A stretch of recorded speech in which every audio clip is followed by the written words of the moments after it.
London के Chatham house think tank के विश्लेषक जेम्स निक्सी ने कहा, कीव अधिकारी बेहतर तकनीक और अद्यतन कमांड और नियंत्रण पर नए जोर के साथ अपनी युद्ध रणनीति पर पुनर्विचार कर रहे हैं।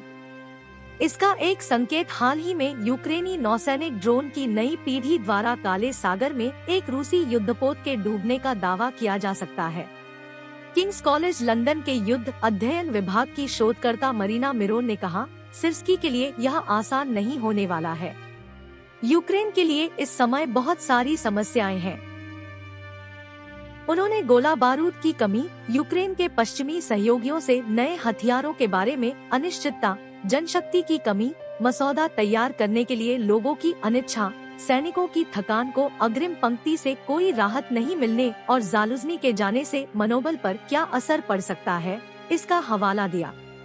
जबकि जालुज़नी सक्रिय रक्षा के युद्ध के इस चरण में एक प्रस्तावक था रक्षात्मक रेखाओं को सुरक्षित करने के साथ साथ रूस के कमजोर बिंदुओं की खोज करना और लंबी दूरी के हमलों के साथ पीछे के क्षेत्रों पर हमला करना सिरस्की यूक्रेनी सेनाओं को आगे बढ़ाने की कोशिश करेगा।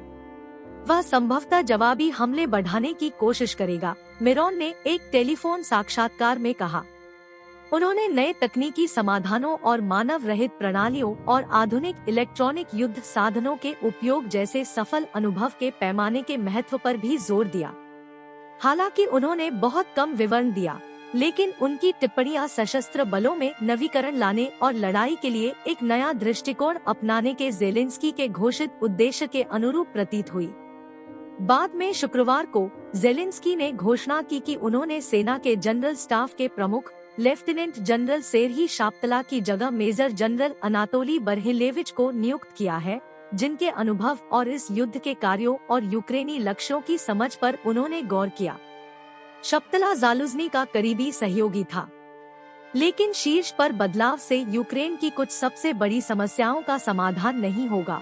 जनशक्ति की कमी जिसने मनोबल गिरने में मदद की है और इसके लिए बड़े पैमाने पर लामबंदी की आवश्यकता हो सकती है, और रूस की ताकत से मुकाबला करने के लिए पश्चिमी हथियारों की अपर्याप्त आपूर्ति। एसोसिएटेड प्रेस ने अग्रिम पंक्ति के सैनिकों और कमांडरों से बात की, जिन्होंने शीर्ष पर परिवर्तनों के बारे में विभिन्न विचार व्यक्त किए।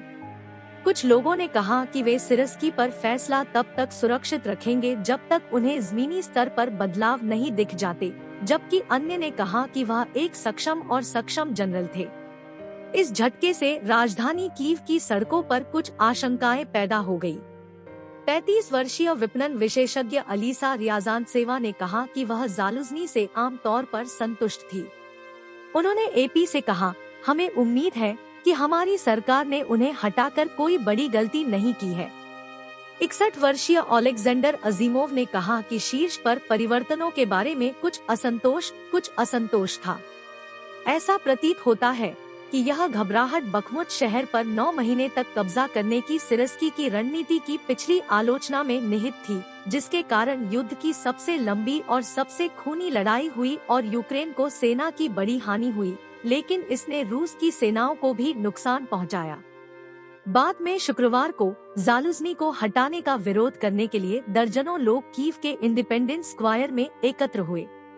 उन्होंने पूर्व सेना प्रमुख के समर्थन में नारे लगाए और सिरस्की और ज़ेलेंस्की को हटाने का आह्वान किया। एक सैनिक ने प्रदर्शनकारियों को समझाने की कोशिश की और उन्हें बताया कि सरकार के पास एक योजना है, लेकिन उनके पास कुछ भी नहीं था। लड़ाई अपने तीसरे वर्ष में प्रवेश करने जा रही है। कीव काफी हद तक पश्चिमी देशों के समर्थन पर निर्भर है, जहां युद्ध की थकान के संकेत उभरे हैं। इससे यूक्रेन बैकफुट पर आ गया है, जबकि रूस ने अपनी अर्थव्यवस्था को युद्धस्तर पर खड़ा कर दिया है और अपने हथियार भंडार का निर्माण कर रहा है। विश्लेषकों को ज़ेलेंस्की के कदम में किसी गहरी गड़बड़ी का कोई संकेत नहीं मिला, जिसके बारे में कई हफ्तों से अफवाह थी।